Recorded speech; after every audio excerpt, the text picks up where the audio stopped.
Hello everybody, Dr. Susan Flyer, anesthesiologist and critical care intensivist, and due to popular demand, today we're going to talk about heart failure. And so we're going to talk about congestive heart failure, which consists of both systolic and diastolic heart failure. I hope you guys can see that. This is my first time, so please bear with me, okay?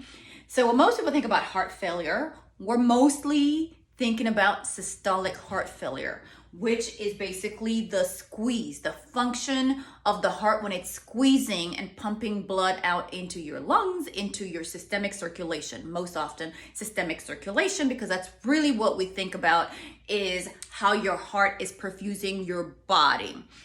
Diastolic heart failure is how the heart is relaxing. The heart, when I say the heart, I really mean the left ventricle in this situation, how it's relaxing in order to accommodate the blood flow that is coming from the atria. Okay, so today we're going to focus on systolic heart failure, and we're going to take it back to the basics. You have to learn the physiology of all this before the rest of it makes sense. So let's talk about systolic heart failure. We'll start by talking about stroke volume. What exactly is stroke volume? So stroke volume is affected by three different things when it comes to your heart. Number one, we're talking about your preload, okay? Preload. And then number two, we're talking about contractility of the heart muscle itself. And then number three, we're going to talk about afterload, right? Afterload. So what's preload? So basically think about preload as the stretchability of the heart. If you think about like a rubber band, something like this, right? Okay. This is normal resting. The rubber band, when I stretch it out to its full capacity, okay, when I stretch out to, that's basically the preload. So when your heart is stretching to accommodate the blood, that is considered the preload, right? And then of course we're going to talk about the contractility. So the contractility is basically the squeeze. Once you've accommodated the preload, now you're going to squeeze out the blood into your systemic circulation.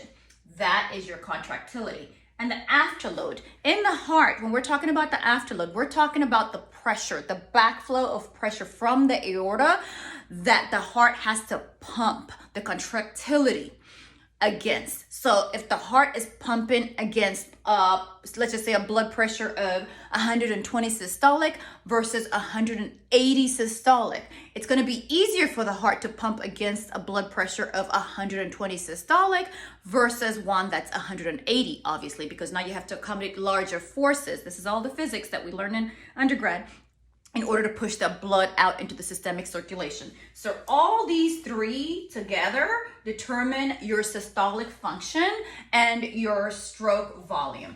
Now, your stroke volume is basically your end diastolic volume minus your end systolic volume. End diastolic volume minus your end systolic volume, okay? And that determines your stroke volume. Now, in a normal 70 kilogram patient, that's about anywhere from 60 to 100 mLs, but obviously it depends on your body surface area. It depends on the individual themselves.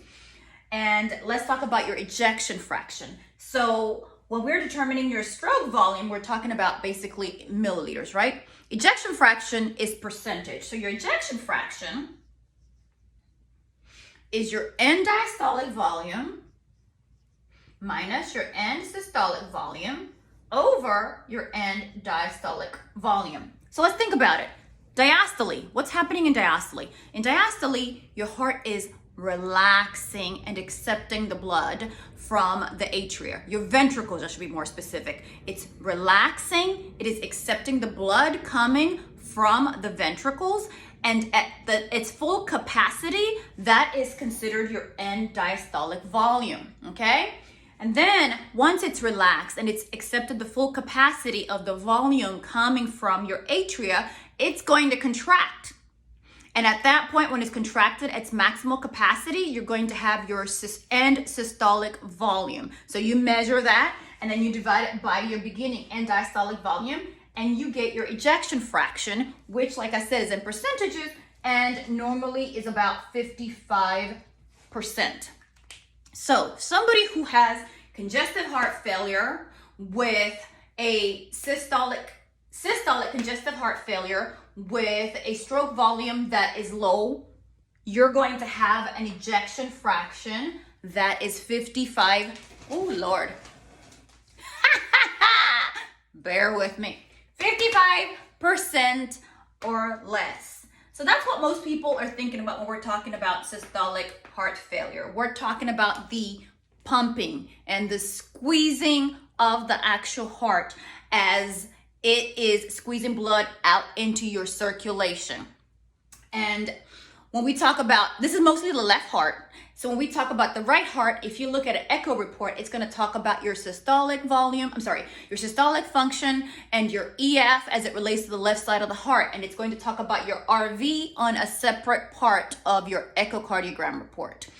So that's systolic heart failure. So when you have somebody who has a low ejection fraction, so somebody with a low ejection fraction, like I said, an ejection fraction of 55% or less, okay?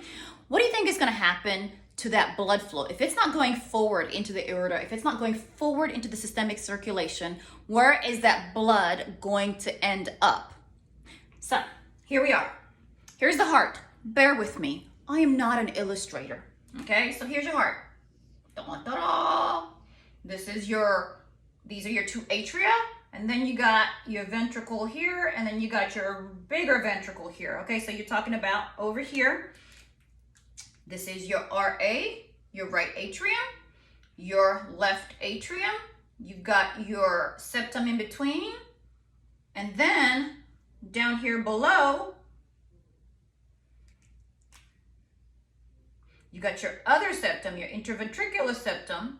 This is your intraatrial septum, your interventricular septum. And then you've got your RV here, your right ventricle, and your left ventricle, okay? The reason I make this bigger is because the left ventricle is bigger, okay? It is a difference of about, as far as the ventricular wall, we're talking about 1/3 the size of the ventricular wall in the RV, and then this one is much bigger, 2/3. So it's a lot bigger.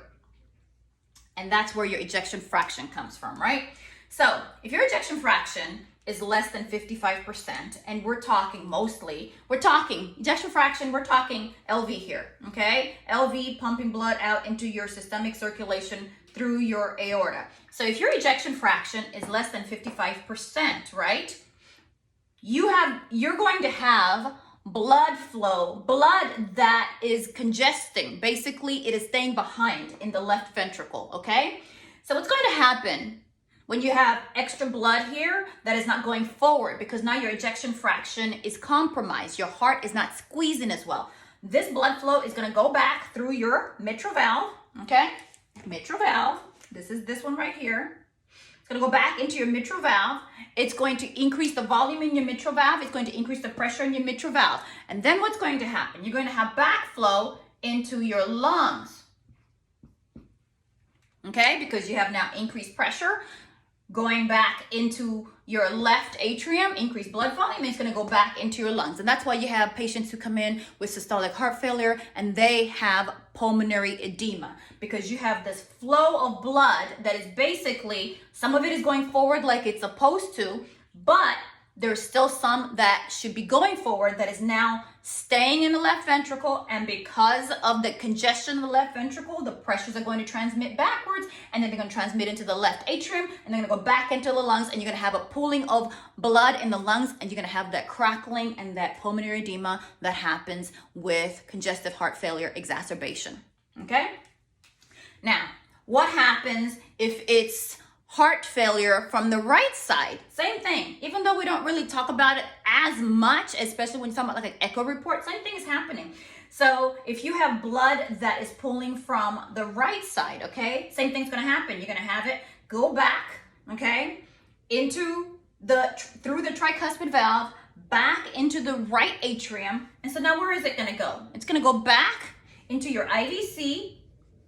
And what does your IVC go? Your IVC goes into your liver and into your lower extremities. So what do you see with these people, okay? You see people with congestive hepatopathy, okay? They have maybe elevated liver enzymes. You see people with peripheral edema because this blood flow, this pressure is now getting transmitted backwards down into the right side of the body.